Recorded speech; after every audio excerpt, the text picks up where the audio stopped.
Bismillahirrahmanirrahim. Assalamualaikum warahmatullahi wabarakatuh. Alhamdulillahi rabbil alamin.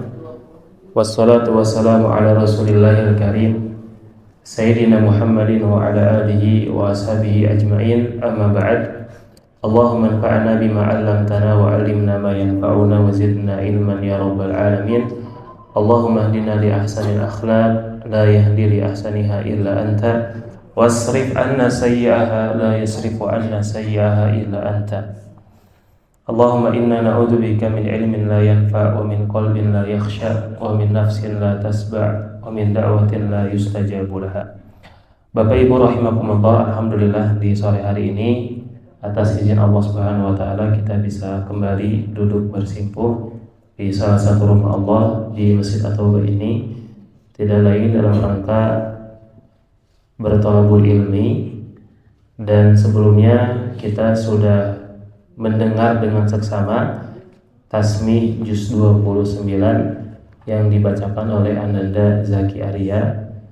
Dan Masya Allah, beliau ini salah satu atau yang dulu pas selesai juz 30 itu menjadi santri termuda.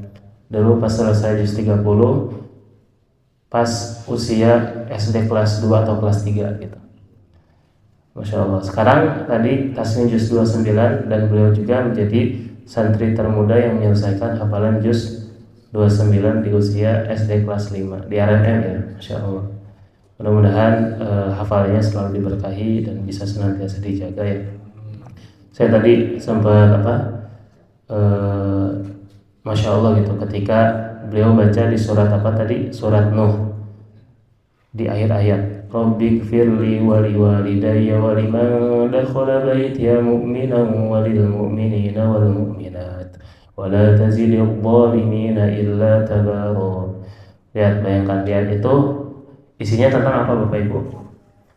Ampunan untuk kedua orang tua. Lihat, dibacakan oleh anaknya ngafalin Quran, dibacakan dengan hafalan Qurannya, doa untuk kedua orang tua ya. Pantaslah Umar radhiyallahu anhu mengatakan, innallaha yarfa'u bihadzal kitab aqwaman wa yadh'u bihil akharin. Sesungguhnya Allah meninggikan sebuah kaum dengan kitab ini yaitu Al-Qur'an dan merendahkan kaum yang lainnya kalau jauh dari Al-Qur'an. Maka kalau ingin hidup mulia di dunia dan di akhirat, kita harus senantiasa dekat dengan Al-Quran. Terlebih lagi ini bulan Ramadan, syahrul Ramadan alladzi unzila fihil Quran. Maka kita harus tingkatkan terus Bapak Ibu himmah kita, semangat kita untuk bisa terus bermuamalah dengan Al-Quran. Dan sudah disampaikan sebelum-sebelumnya bahwasanya hak Al-Quran itu ada apa saja? Pertama, al-istima', didengar. Kedua, al-qiraah, dibaca. Ketiga yaitu al-fahmu, dipahami. Keempat yaitu at-tadabbur, ditadaburi. Kemudian yang kelima yaitu al-hifdz, dihafal.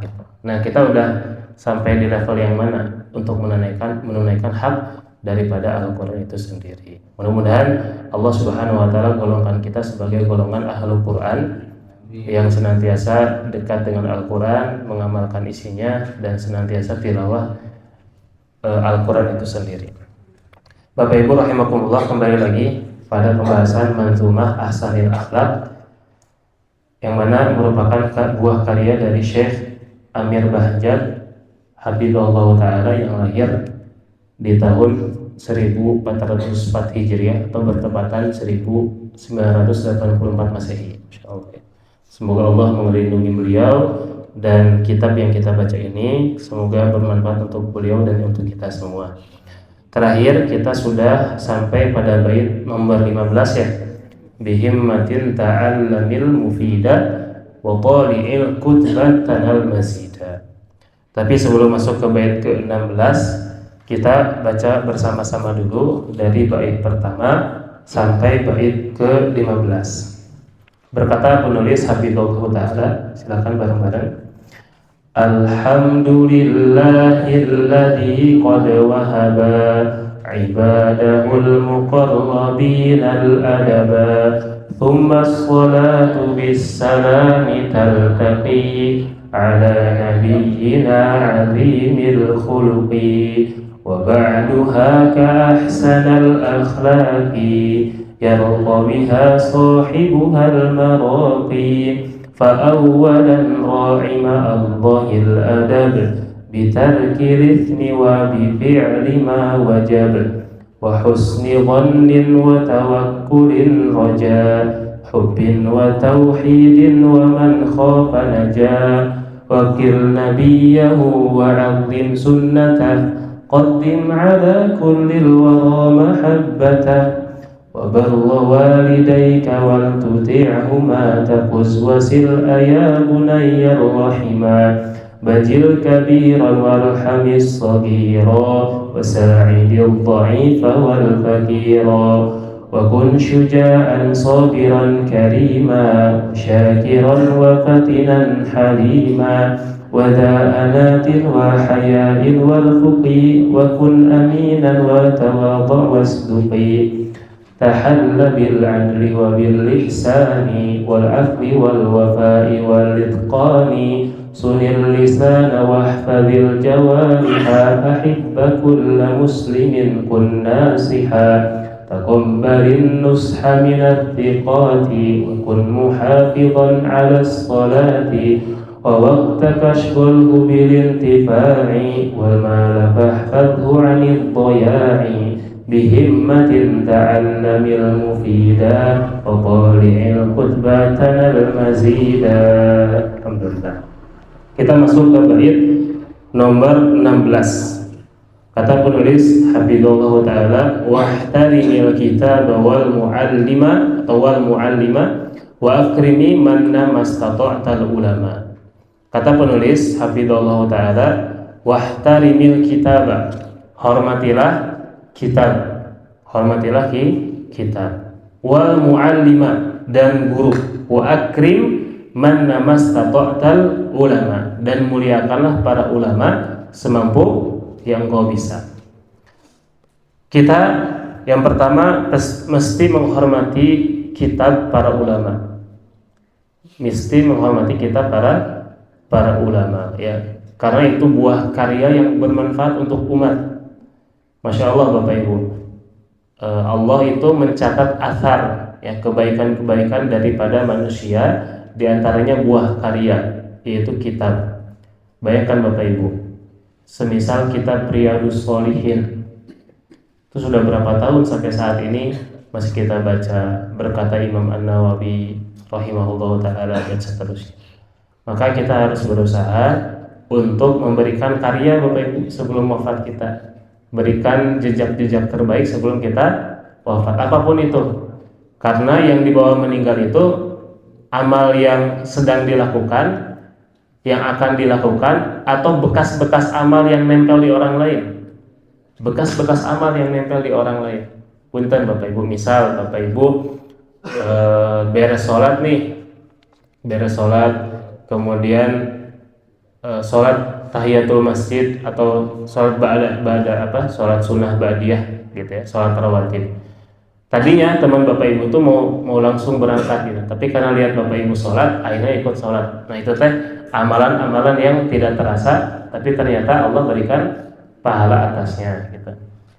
Atau apalagi mengajarkan ilmu ya, memakmurkan masjid, itu termasuk amalan-amalan yang insya Allah akan dibawa setelah kematian kita. Nah, kita diperintahkan untuk menghormati buah karya dari kita para ulama ya. Maka lebih khusus lagi yaitu kitabullah Al-Qur'an ya. Di sini disebutkan kalau kitab ulama saja kita harus menghormatinya, maka terlebih lagi kitabullah. Makanya di antara adab kepada Al-Qur'an itu enggak pegang Al-Qur'an kecuali dalam keadaan suci atau toharoh, punya wudu gitu. Itu untuk membedakan perlakuan kita terhadap kitabullah sama kitab-kitab yang lainnya gitu. Semisal kalau di rak buku ada buku-buku Bapak Ibu, terus ada Quran, ada buku tafsir, ada buku fikih, kita ngasal nggak masangnya? Nah, itu teh ada urutannya. Quran itu paling atas. Kemudian buku-buku, kitab-kitab yang berkaitan dengan Al-Quran itu di bawahnya gitu, atau sejajar sama Quran. Misalkan buku tafsir, ke bawahnya lagi buku apa dan seterusnya. Termasuk di antara adab kepada Al-Quran itu tidak meletakkan di mana? Di lantai gitu. Simpan di atas, di meja atau dipegang. Jadi jangan diletakkan di lantai. Kemudian yang berikutnya wal muallimah, dan para guru ya. Para guru kita hormati karena kita mengambil istifadah atau faedah dari para guru ya. Maka sudah semestinya di antara bentuk rasa syukur kita kepada guru yang telah mengajarkan kita adalah dengan menghormatinya ya, kemudian membantu kebutuhannya. Itu termasuk adab kita kepada guru yang mengajarkan kita. Kemudian wa akriman namastata'tal ulama, dan hormati juga para guru, para ulama ya. Yang di sini disebutkan adalah para ulama kaum muslimin, bukan hanya guru kita gitu. Kita belajar ke siapa? Apakah lantas kepada seorang alim yang lain kita tidak menghormati? Tentu tidak. Kita harus menghormati semua ulama kaum muslimin ya. Bahkan disebutkan Bapak Ibu, hati-hati dengan lisan kita, terutama membicarakan siapa? Ulama. Karena disebutkan daging para ulama itu beracun. Dosa ghibah itu balasannya apa Bapak Ibu? Seperti memakan daging bangkai saudaranya. Nah, kalau ngomongin ulama, seperti memakan daging bangkai saudaranya yang itu beracun gitu. Nah, makanya hati-hati dalam membicarakan para ulama. Lisan kita harus dijaga. Jadi ulama manapun ya, kaum muslimin yang lurus, yang tegak di atas Al-Quran, Sunnah, ya, pemahaman para ulama yang lainnya, maka kita harus mendudukan sebagaimana kedudukannya terhadap orang tua kita juga. Makanya penulis di sini menempatkan adab kepada ulama itu setelah adab kepada orang tua, karena para ulama itu adalah orang tua kita juga, ya. Tapi orang tua ideologi gitu, orang tua ilmu. Kemudian wa akrim man namastata'tal ulama, ini yang tadi. Dan kita harus memanfaatkan dengan baik saat para ulama itu hidup.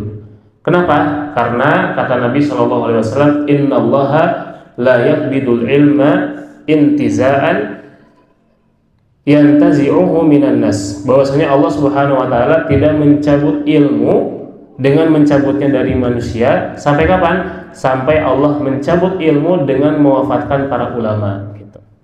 Jadi para ulama wafat, ilmu itu hilang gitu. Maka harus dimaksimalkan ketika ada. Kemudian hatta idza lam yuqi aliman ittakhadhan nasu ru'usan juhala. Sampai tidak tersisa seorang alim, maka manusia itu menjadikan ketua-ketua mereka atau menjadikan mereka mengambil ilmu kepada orang-orang bodoh. Ya. Ulamanya wafat, bingung cari ilmu di mana, akhirnya mereka menuntut kepada orang-orang bodoh. Maka mereka pun ditanya, lalu berfatwa tanpa ilmu, maka mereka sesat dan menyesatkan. Waliyahudzubillah. Ya, maka saat ada ulama, saat ada asatidzah, guru-guru, kita manfaatkan dengan semaksimal mungkin. Kemudian bait yang ke-17. Wa aqbil wa ansita atau aqbil wa ansitan lil muhaddithi wa qaddimil akbar fit tahadduthi. Kata penulis hafizallahu taala, aqbil wa ansitan lil muhaddithi. Hadapkanlah, maksudnya idhab li talabil ilmi, pergilah untuk menuntut ilmu. Kemudian wa ansitan lil muhaddithi. Kalau udah sampai ansitanna, ya, diam, dengar dengan seksama gitu. Jadi jangan datang ke majelis ilmu bukan niat untuk mendengarkan ilmu, tapi malah niat untuk ngobrol sama fulan atau fulana gitu. Ayo ke majelis ada teman saya gitu, sahabat, mau ngobrol udah lama gitu. Jadi niat datang ke majelis ilmu bukan untuk menuntut ilmu, tapi untuk ngobrol atau ketemuan meet sama siapa? Teman-temannya. Ini keliru ya. Wa ansitanna lil muhaddithi, dan dengar dengan seksama orang-orang yang berbicara. Di majelis ilmu itu kan disebutkan apa? Di antaranya hadis Nabi. Dalam Al-Qur'an disebutkan la tarfa'u aswatakum fawqa sautin Nabi. Jangan angkat suara kalian di atas suara Nabi Shallallahu alaihi wasallam. Dahulu di Masjid Nabawi di Madinah kan ada kubur Rasulullah Shallallahu alaihi wasallam ya. Nah, waktu itu di kepemimpinan Umar Ibn Khattab radhiyallahu anhu ada orang-orang yang ribut, yang ribut di Masjid Rasulullah SAW. Kemudian Umar ini diceritakan oleh sahabat ya, namanya As-Sa'id bin Yazid. Diriwayatkannya oleh As-Sa'id bin Yazid. Kemudian Umar melempar beliau sahabat ini dengan kerikil. Pergilah bawa dua orang itu ke saya, gitu kata Umar tuh, yang tadi ribut. Kemudian apa kata Umar? Umar langsung bertanya, min aina antuma? Engkau dari mana? Kalian berdua ini dari mana? Kemudian faqala min ahli Taif. Kami dari Taif. Lalu apa kata Umar? Faqala law kuntuma min ahli al-baladi la uja'tukuma tarfa'ani aswatakuma fi masjid Rasulullah sallallahu alaihi wasallam. Kalau sekiranya engkau ini penduduk ahli kota ini, kota Madinah, niscaya aku akan menghukum kalian dengan keras. Kenapa? Karena kalian meninggikan suara kalian di masjid Rasulullah SAW. Gitu. Lihat ini pentingnya adab di dalam majelis ilmu, ya. Di antaranya dengan tidak meninggikan suara. Dan manakala kita beradab di majelis ilmu, berarti kita beradab di hadapan baginda Nabi Muhammad SAW, karena kita dilarang untuk meninggikan suara di hadapan Nabi Shallallahu alaihi wasallam. Wa qaddimil akbar fit tahadduthi, dan dahulukan ya, kalau kita ingin belajar ilmu, belajar hadis, maka dahulukan kepada yang sepuh-sepuh. Yang sepuh ini maknanya dua, bisa sepuh umurnya karena pengalamannya udah banyak, atau sepuh ilmunya dari sisi keilmuannya. Jadi di sini ada isyarat kalau belajar, jangan belajar ke orang yang baru belajar, tanggung gitu ilmunya. Tapi belajarlah kepada para ulama yang senior dalam ilmunya atau senior dalam usianya. Kata Imam Abu Hanifah rahimahullah, beliau mengatakan, la tazaluna bi khairi ma talabtumul ilma min akabirikum. Senantiasa kalian dalam kebaikan selama kalian mengambil ilmu dari para sepuh gitu, dari para ulama-ulama besar di antara kalian. Jadi kalau Bapak Ibu kalau ada ulama-ulama yang kibar gitu ya, yang senior, maka belajar ke beliau-beliau gitu. Belajar kepada beliau-beliau yang sudah sepuh, yang sudah ilmunya matang, pengalamannya banyak, karena mereka-mereka ini bisa memadukan antara ilmu dan pengalaman. Itu yang membedakan daripada kita belajar ke yang muda ya. Kemudian fa idza talabtumuhu min asghirikum halaktum. Kalau kalian mengambil ilmu dari orang-orang kecil, maksudnya yang bukan ahlinya, maka kalian akan binasa ya.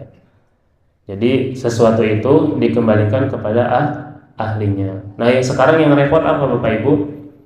Orang itu berbicara bukan pada keahliannya. Dan yang paling banyak berbicara pada letak bukan pada keahliannya, ngomongin apa Bapak Ibu? Ngomongin agama. Ya. Coba kalau misalkan di dokter ya, berani gak misalkan tiba-tiba ada orang, kalau kata saya mas dok, obatnya mending amoxicillin aja atau ambroxol gitu, jangan yang itu deh, orang umum gitu. Berani nggak Bapak Ibu? Nggak akan.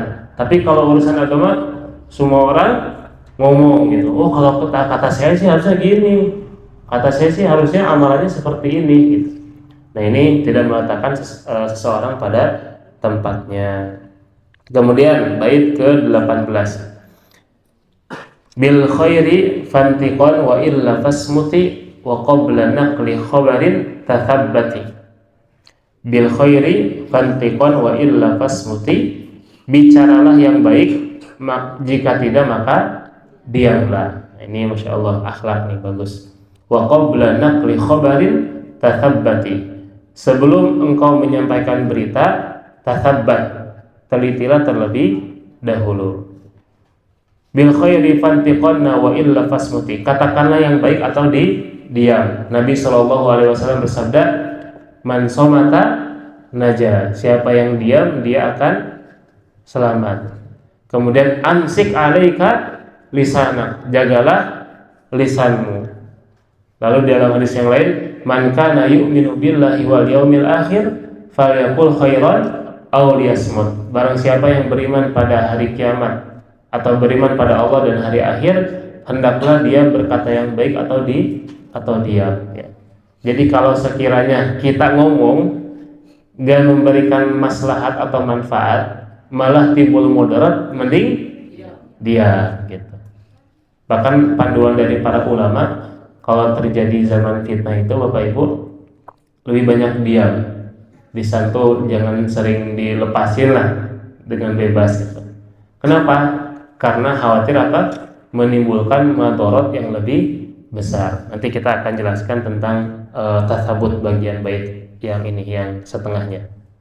Jadi kalau kita ngomong itu berikanlah apa, sesuatu yang bermanfaat. Atau sekiranya kalau kita nggak bisa memberikan omongan yang baik, maka lebih baik dia. Contohnya kalau ada agenda penting gitu, ada musyawarah atau ada apa. Kalau misalkan perkataan kita malah menimbulkan hal yang lebih besar bahayanya, maka lebih baik diam ya. Dan penyesalan setelah ngomong sama penyesalan gak ngomong, kira-kira lebih nyesal yang mana Bapak Ibu? Setelah ngomong. Karena kalau setelah ngomong gak bisa ditarik kembali ya. Tapi kalau gak ngomong ya udah aja gitu.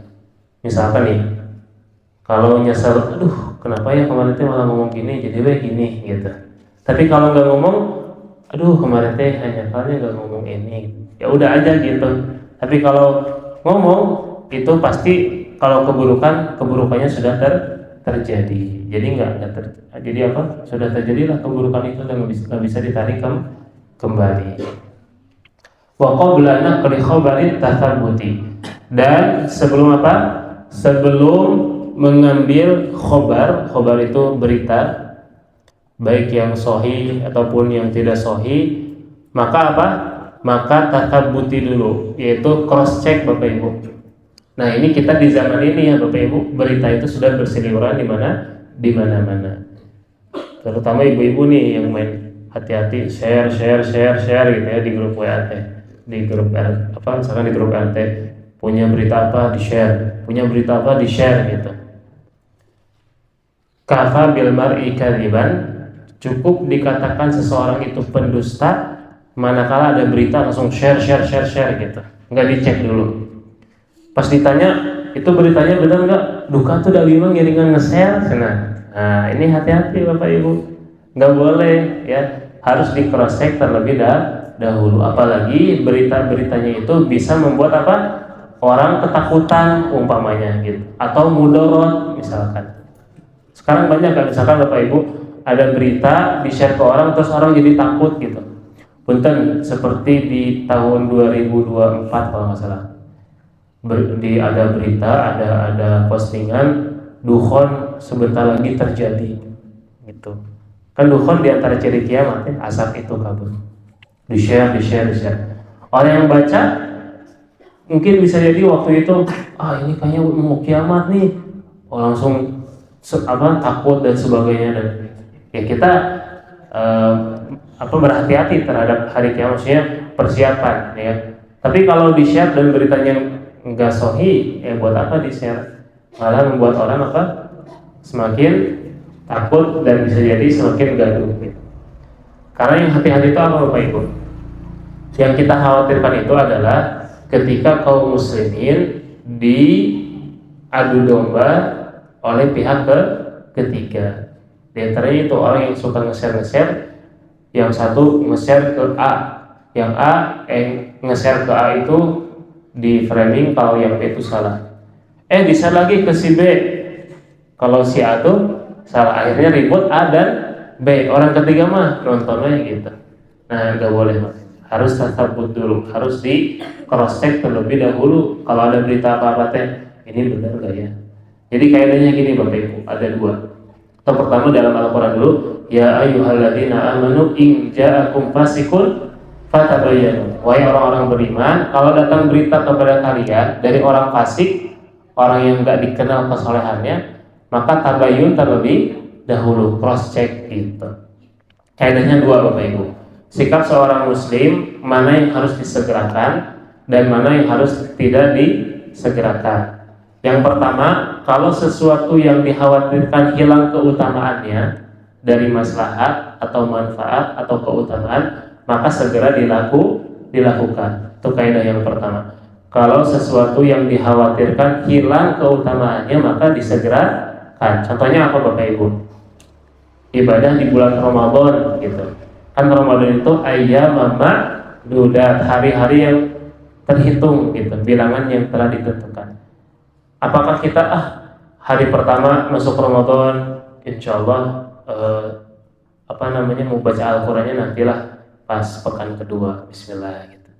Masuk pekan kedua, insya Allah nanti mau baca juz 2-nya pas di itikaf lah gitu.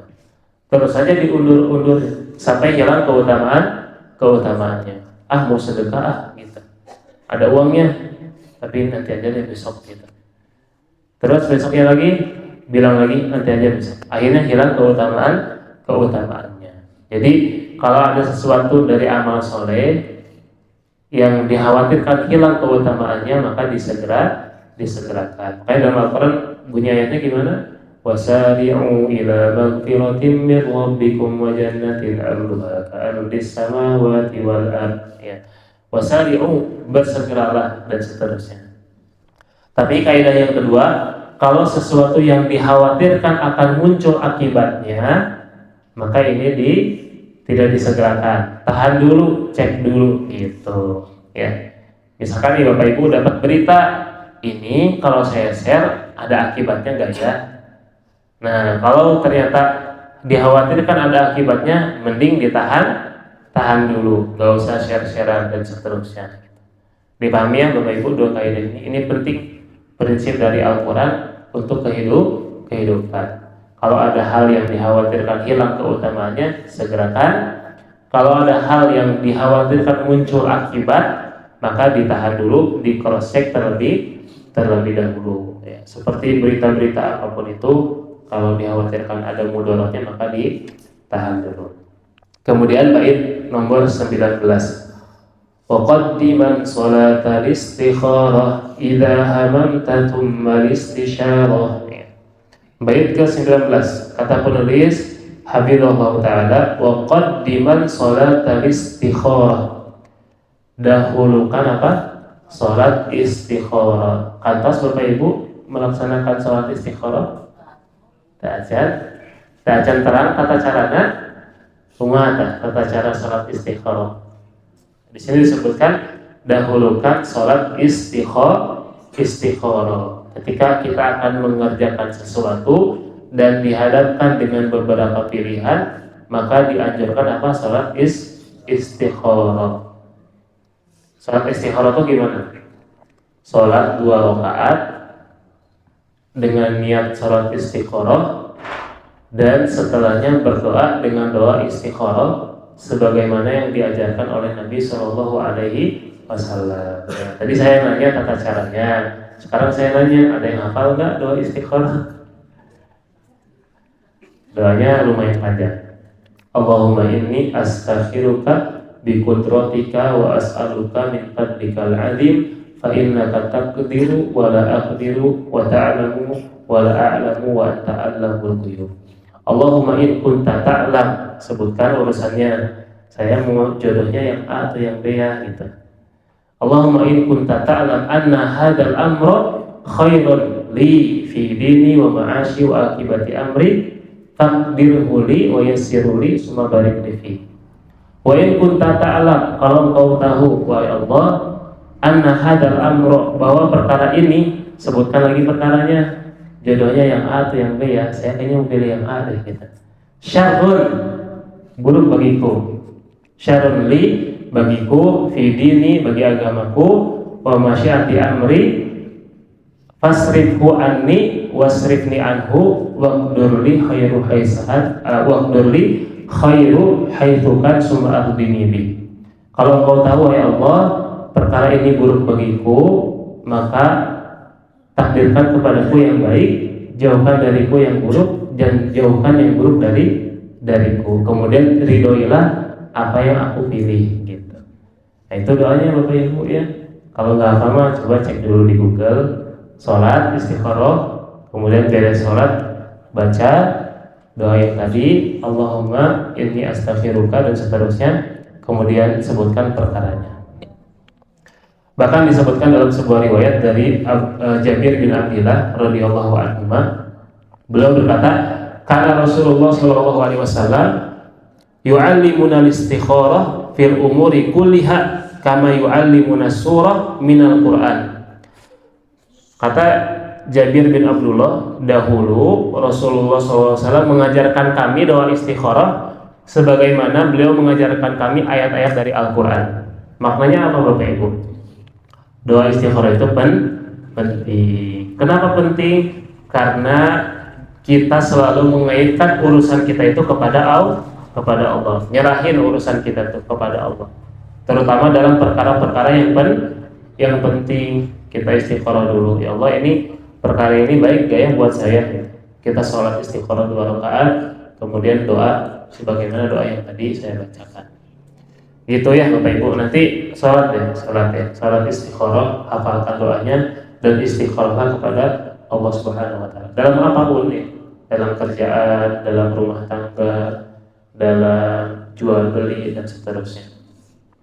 Kemudian idza hamalta tsumma listisyarah. Nah, kalau sudah istikharah, jangan lupa apa? Musyawarah. Ya, musyawarah ini rapat, ya, itu bagian daripada syariat Islam. Wasyawirhum fil amri. Dan musyawarah dalam setiap perkara. Kalau bahasa Sundanya apa? Ngobrol, ngomong gitu ya. Komunikasi gitu. Jadi kalau ada apa-apa didiskusikan terlebih dahulu. Sama siapa didiskusikannya? Sama orang tua, sama yang lebih sepuh dari kita, sama guru ya, sama yang ahli kebaikan atau yang bijaksana. Kita curhatkan aja Bapak Ibu, diobrolkan gitu. Orang tua ke anak boleh nggak musyawarah? Boleh. Musyawarah itu dari kedudukan yang bawah ke atas ataupun dari atas ke bawah. Sebagaimana Rasulullah SAW bermusyawarah dengan sahabatnya. Rasulullah itu musyawarah sama sahabatnya. Bahkan Rasulullah musyawarah sama istri-istrinya gitu. Nah, kita dianjurkan untuk musyawarah dalam urusan apapun, dan itu anjuran daripada Islam. Disebutkan dalam sebuah ungkapan, ma khaba man istasyar wala nadima man istakhar. Tidak akan kecewa orang yang musyawarah dan tidak akan menyesal orang yang istikharah. Masya Allah, indah sekali. Ma khaba man istasyar wala nadima man istakhar. Tidak akan kecewa orang yang bermusyawarah, termasuk suami istri nih. Coba Bapak Ibu, kebanyakan suami istri itu ribut, cerai dan sebagainya, itu karena urusan apa? Komunikasi. Jarang dikomunikasikan. Akhirnya timbul kecurigaan, akhirnya timbul ribut dan sebagainya. Padahal mungkin urusannya sepele tapi nggak dikomunikasikan gitu. Makanya suami istri itu harus ngobrol gitu. Ngobrol teh tentang iwai Bapak Ibu ya, bapak-bapak nih khususnya. Mah candakan kopi, jangan itu terus gitu ngobrol ke istri teh. Mah kopi mana gitu. Mana tuangan di meja tak acara yang naon nih. Jangan itu terus yang ngobrol. Ngobrol teh misal masih ada teh kumanya pendidikannya gitu. Kita mau arahinnya ke arah mana nih? Dia keahliannya di bidang apa ya gitu. Ayo orang coba, mungkin dia keahliannya di kedokteran. Cobalah kita orang usaha gitu. Nah, itu didiskusikan Bapak Ibu. Jadi rumah tangga tuh hidup dengan komunikasi. Kalau tidak ada komunikasi yang baik antara suami dan istri, itu ngaruh nggak ke isi rumah? Ngaruh. Anak-anaknya juga ngaruh. Jadi apa namanya tuh? nggak ada komunikasi juga dengan orang tuanya gitu, dan nggak pernah diajak komunikasi anak juga gitu. Dek, cerita tuh, ada mama cara minta ada cerita gitu dan seterusnya. Nah ini maka penting untuk musyawarah. Kenapa musyawarah Bapak Ibu? Karena dalam musyawarah itu kita mendapatkan informasi atau ilmu itu dari berapa akal, banyak kepala gitu. Kalau kita mengambil pendapat diri sendiri, yaitu satu pendapat gitu. Dan satu pendapat ini bisa benar, bisa salah. Tapi kalau kita bermusyawarah, apalagi dengan orang-orang yang bijak, maka ada masukan-masukan dari yang lainnya gitu. Makanya kita melangkah kalau musyawarah dulu, insya Allah tidak akan kecewa gitu. Karena udah dimusyawarahkan. Termasuk di masjid juga. Di masjid kalau ada apa-apa, alhamdulillah sudah dipraktekkan. Kita musyawarah. Kalau udah lama nih asal kurang semangat dan sebagainya gitu, terus kita kumpul musyawarah, semangat lagi gitu. Itu pentingnya musyawarah Bapak Ibu ya, termasuk hubungan suami istri. Paling bagus musyawarah tuh kapan? Kalau suami istri, kalau lagi di kasur malam itu sambil ngobrol gitu ya. Jadi jangan langsung ngorok bapak-bapak ya, ngobrol dulu apa ya gitu, dibahas hari ini udah ngelakuin apa aja gitu. Ibu-ibu juga jangan tidur duluan gitu, si bapak belum pulang masih gapai udah tidur duluan gitu. Diskusi dulu lah gitu.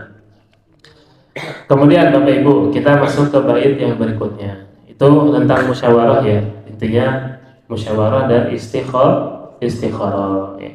Istikharah itu kita ke Allah, musyawarah. Istikharah itu usaha kita kepada Allah, dan musyawarah usaha kita dengan makhluk. Bait ke-21. Wa'at bi'il khoto'a bi'tidari wa'at bi'il dhanba bil istighfari. Kata penulis hafizallahu ta'ala, wa'at bi'il khoto'a bi'tidari. Iringilah kesalahan dengan permintaan maaf.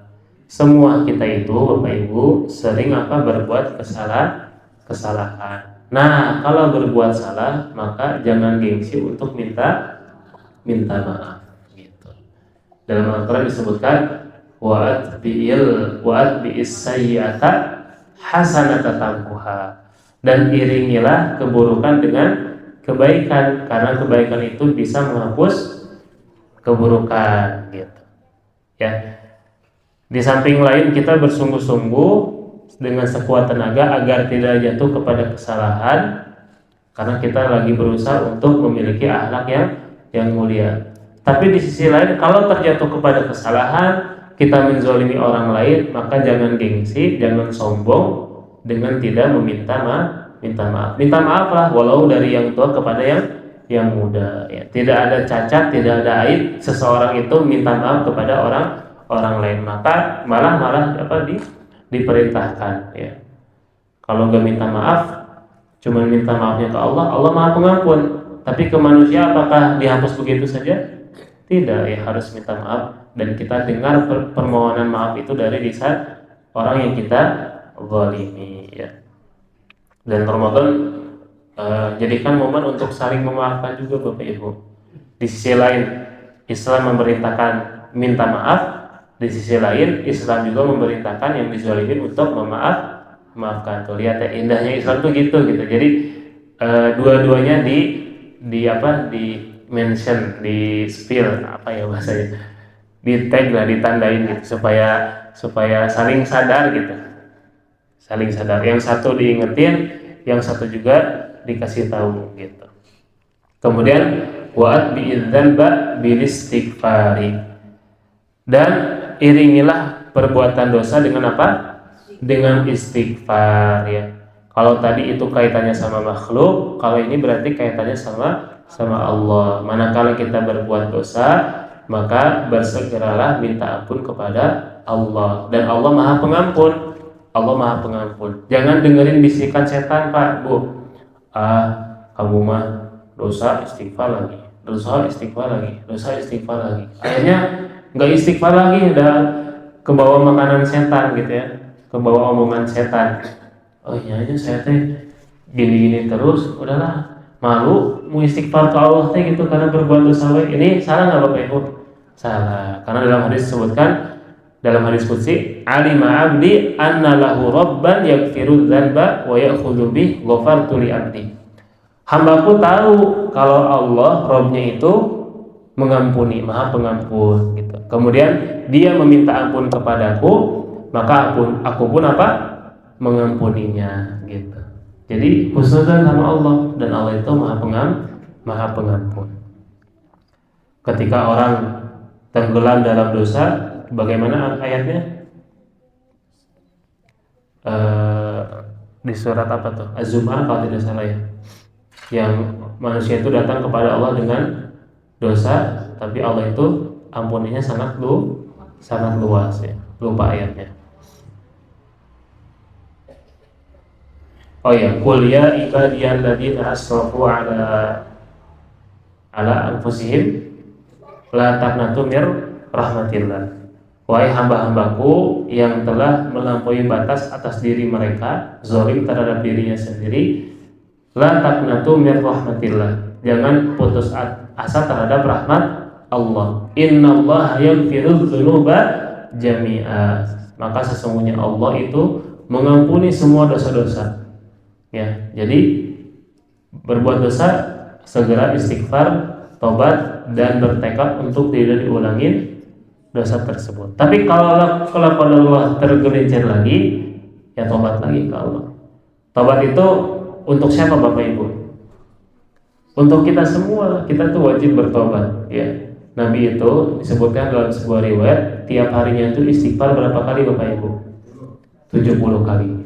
Di riwayat lain 100 kali. Lihat Bapak Ibu, Nabi SAW, seorang Nabi, seorang Rasul, manusia terbaik, pemimpin, dosa-dosanya sudah diampuni, sudah dijamin masuk surga, istighfar sehari 100 kali atau 70 kali. Kita gimana Bapak Ibu? Bukan Nabi, bukan Rasul, bukan tokoh penting, bukan ulama, gak punya kunci surga, gak dijamin masuk surga, dosa-dosanya bukan maksum. Maka seharusnya kita lebih berhak lagi untuk memperbanyak istighfar ya. Abu Hurairah itu diriwayatkan beliau beristighfar dalam sehari itu 1000 kali. 1000 kali. Yang karena mindset mereka itu kalau Rasul ada istighfarnya sehari 70 kali atau 100 kali, maka seharusnya saya itu lebih banyak gitu. Astagfirullah, astagfirullah, astagfirullah. Dan istighfar itu jangan dikira manfaatnya itu cuma menghapus dosa-dosa ya. Kita itu Bapak Ibu berdoa kepada Allah itu bisa spesifik, bisa juga tidak spesifik apa yang top kita minta gitu. Tapi Allah beri. Di antaranya tadi istighfar. Kata Allah dari surat Nuh, faqul tastaghfiru rabbakum innahu kana ghaffara ya. Faqul tastaghfiru. Kemudian katakanlah kepada mereka istighfarlah, innahu kana ghaffara. Allah itu Maha Pengampun. Apa balasannya? Apakah hanya diampuni saja? Tidak. Yursilis samaa'a 'alaikum midrara ya. Allah kirimkan di langit apa? Rezeki, hujan, dan seterusnya. Wa yumdidukum bi amwalin wa banina wa yaj'al lakum jannatin wa yaj'al lakum anhara wa yumdidukum bi amwal wa banin. Allah tambah apa? Amwal itu harta, keturunan gitu. Itu dari apa? Istighfar. Jadi banyak baca istighfar. Astagfirullah, astagfirullah, astagfirullah, astagfirullahaladzim, alladzi la ilaha illa huwal hayyul qayyum wa atubu ilaihi, seterusnya. Kemudian masuk ke bait 22. Ini mungkin terakhir ya. Bait ke-22 kata penulis hafizallahu taala, afshis salama sahibil akhyar la tu'di insanan akhussul jaro. Kata penulis, afshis salama, sebarkanlah apa? Salam, sahibil akhyar, dan bertemanlah dengan orang-orang baik.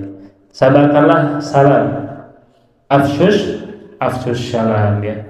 Kepada siapa? Di antara manusia. Nabi SAW bilang, ya ayuhan nas, wahai manusia, afshus salam, sebarkanlah salam, wa at'imut ta'am, kasih makan, wasilul arham, sambung silaturahim, wasallu billaili wan nasu niyam, dan sholatlah di malam ketika manusia tertidur. Apa balasannya Bapak Ibu?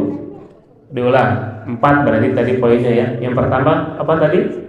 Sebarkan salam. Yang kedua, kasih makan. Yang ketiga, silul arham, silatur rahim. Yang keempat, sholat di malam ketika manusia tertidur. Ini sholat apa artinya? Tahajud ya. Apa balasannya? Tadkhulul jannata bisalam. Maka kalian akan masuk surga dengan salam, dengan keselamatan. Masya Allah. 4 hal itu bisa menyebabkan seseorang masuk surga. Kita menyebarkan salam itu sama dengan menyebarkan apa? Nama Allah. Karena di antara nama Allah adalah as-salam. Kemudian menyebarkan salam ini adalah hak manusia. Makanya ketika orang diucapkan salam, wajib untuk menjawab salamnya, membalas salamnya. Kata Allah, wa idza huyyitum bi tahiyatin fahayyu bi ahsana minha aw rudduha. Kata Allah, dan apabila mereka mengucapkan salam, maka balaslah dengan yang lebih baik ya, atau yang sepadan dengannya. Itu panduan kita menjawab salam. Orang ngucapin assalamualaikum, kita jawab apa Bapak Ibu? Waalaikumsalam warahmatullah. Kan tadi apa? Balas dengan yang lebih baik. Orang bilang assalamualaikum warahmatullah, kita jawab waalaikumsalam warahmatullahi wabarakatuh. Jawab yang lebih baik. Terus orang bilang assalamualaikum warahmatullahi wabarakatuh, kita jawab apa? Waalaikumsalam warahmatullahi wabarakatuh. Udah ada tambahannya ya. Sampai berarti sepadan gitu. Jadi balas dengan yang sepadan. Yang nggak boleh itu gimana? Orang assalamualaikum warahmatullahi wabarakatuh. Nah, itu nggak sepadan ya. Itu tidak sepadan. Kita diperintahkannya balas dengan yang lebih atau balas dengan sepadan ya. Disebutkan dalam sebuah hadis, assalamualaikum kebaikannya berapa? 10. Kalau assalamualaikum warahmatullahi 20. Kalau assalamualaikum warahmatullahi wabarakatuh 30. Jadi mending yang mana Bapak Ibu? 30 ya. Kita ketemu orang, ini akhlak Islam ya Bapak Ibu. Akhlak Islam. Kan kalau akhlak atau orang barat sapaannya itu dengan apa? Good morning, good evening dan seterusnya gitu. Selamat pagi dan seterusnya. Kalau dalam Islam tambahkan itu, dan itu yang lebih utama. Assalamualaikum, wilujeng enjing, ya, gitu. Itu lebih enak. Jadi kita mengucapkan salam dulu. Salam itu kan maknanya doa ya Bapak Ibu, keselamatan bagi kalian gitu, rahmat dan keberkahan gitu. Kemudian kita jawab lagi, waalaikumsalam warahmatullahi wabarakatuh. Jadi saling mendoakan kaum muslimin itu satu sama yang lainnya. Dan ucapan salam ini adalah ucapannya ahli Islam dan ahli jannah, ahli surga juga sama, masuk dengan salam. Kemudian sahibil akhyar. Sahibil akhyar maksudnya dalam urusan berteman, maka pilihlah orang-orang yang baik. Dalam urusan bersahabat ya. Sahib itu kan sahabat. Sahabat apa bedanya dengan teman Bapak Ibu? Lama. Betul sekali ya. Yang membedakan sahabat, sama tadi Bu ini jawabnya salah nanti. Yang membedakan sahabat dengan teman itu adalah mulazamah, mulazamah, yaitu pertemanan yang lama ya. Kami Bapak Ibu ketemu orang lain misalkan lagi nunggu di klinik gitu ya, ngobrol gitu, itu dikatakan sahabat nggak? Nggak, ada baru kenal. Tapi sahabat itu yang sudah lama berteman, saling percaya, curhat satu sama lain, saling nolong, saling bantu, itu sahabat. Nah, kalau cari sahabat, pilihlah yang baik. Kenapa? Karena almar'u ala dini khalili. Seseorang itu cerminan daripada agama temannya gitu. Kalau lihat dua orang yang lagi kumpul, misalkan Bapak Ibu punten, orang ini yang satunya sebetulnya yang bermasalah gitu. Tapi kalau kita lihat orang tuh lagi dekat sama dia, kira-kiranya lebih ke husnuzon atau suuzon gitu. Ke temennya ini yang ngikutin suuzon gitu, dan kumpulnya sama yang teman-teman yang buruk gitu. Nah, kita hindari itu. Kenapa? Karena tadi almaru ala dini khalili, atau as-sahibu sahib. As-sahibu sahib. Sahabat itu apa? Menyeret. Sahabat itu menyeret.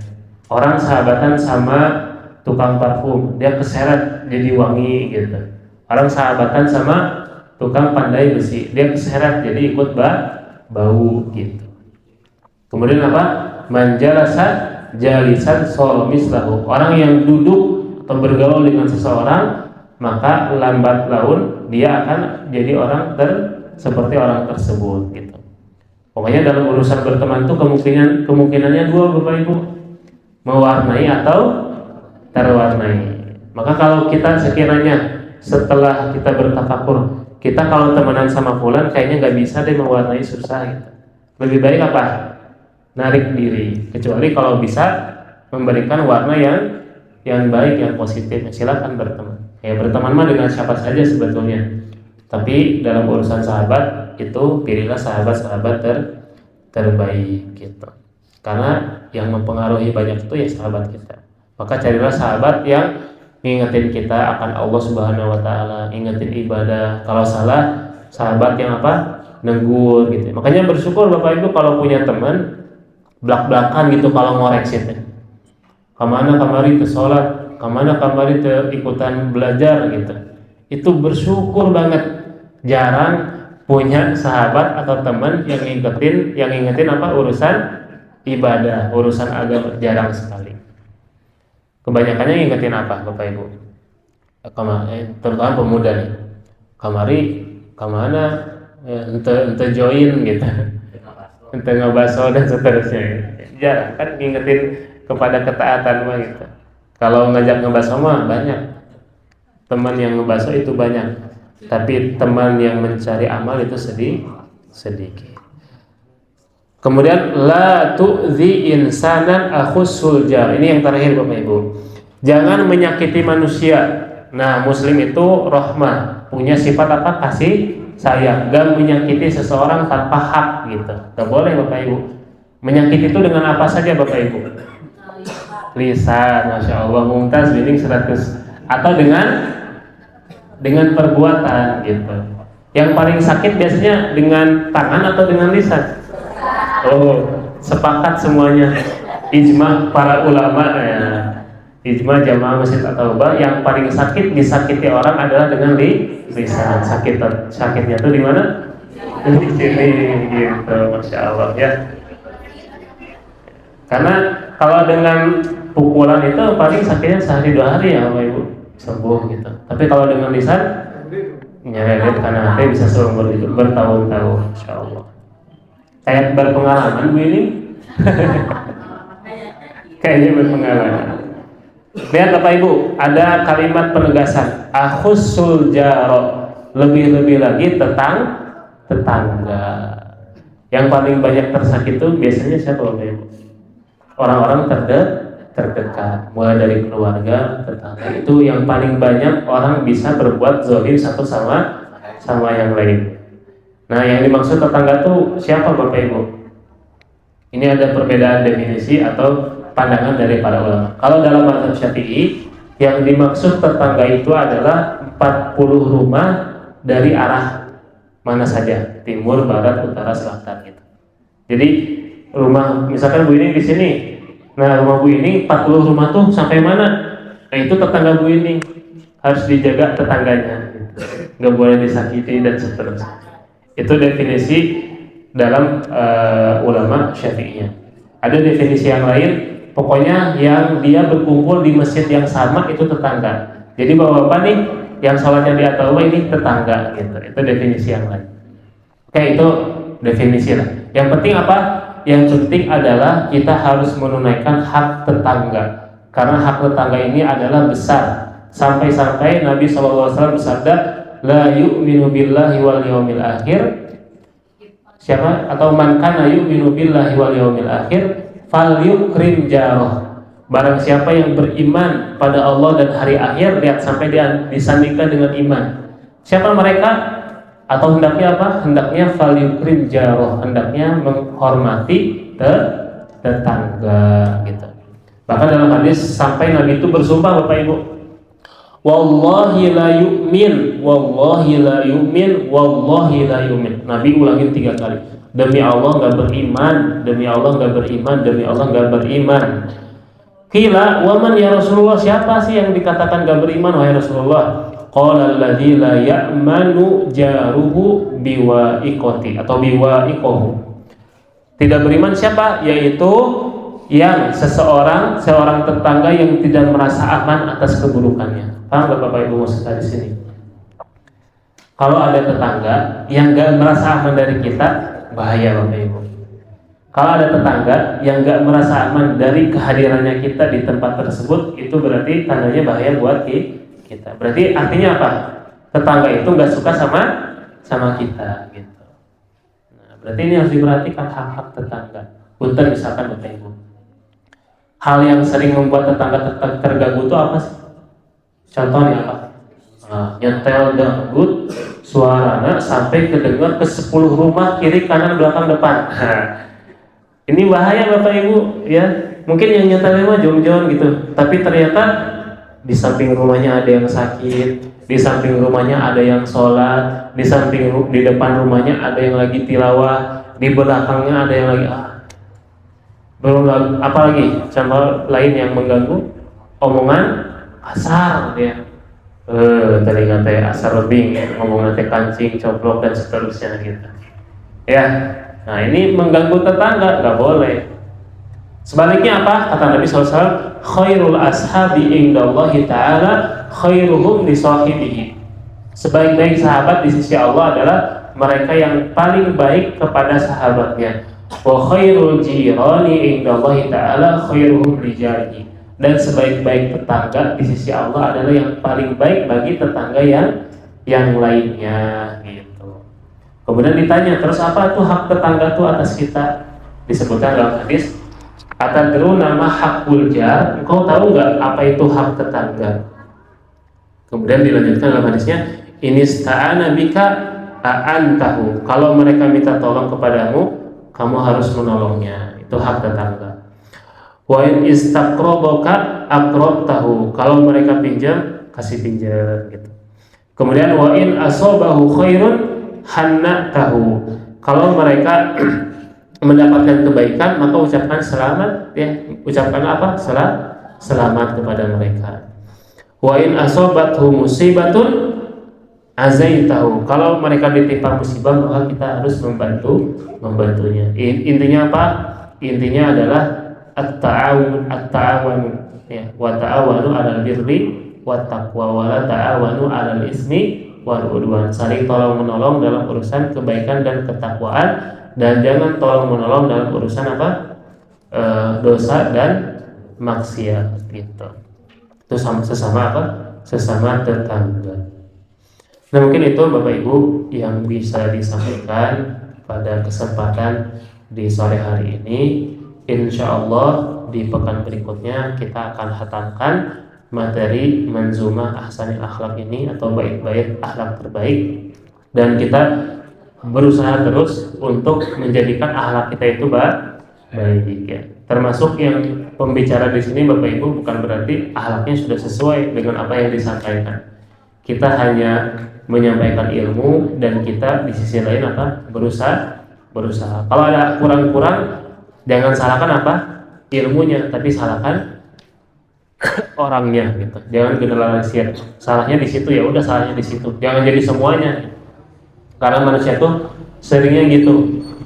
Satu titik yang kecil itu mengalahkan satu bulatan putih yang besar. Satu titik hitam yang kecil itu mengalahkan satu bulatan putih yang besar. Eta aya noda gitu. Jadi udah itu mah kotor gitu. Ini keliru ya. Alhamdulillahirabbil alamin. kita tutup dan kita berdoa kepada Allah Subhanahu wa taala, Allahumma hdina li ahsanil akhlaq la yahdi li ahsaniha illa anta wasrif 'anna sayyi'aha la yasrifu 'anna sayyi'aha illa anta. Allahumma kama hasanta khalqi fa ahsin khuluqi. Allahumma ati nufusana taqwaha wa zakkiha anta khairu man zakkaha anta waliyuha wa maulaha. Allahumma inna nas'aluka hubbak wa hubba man yuhibbuk wa hubba kulli amalin yuqarribuna ila hubbik. Rabbana atina fid dunya hasanah wa fil akhirati hasanah wa qina adzabannar. Wassallallahu ala nabiyyina Muhammad wa ala alihi wa sahbihi ajmain. Wa akhiru da'wana alhamdulillahi rabbil alamin. Subhanakallahumma bihamdika asyhadu an la ilaha illa anta nastaghfiruka wa natubu ilaik. Wassalamualaikum warahmatullahi wabarakatuh.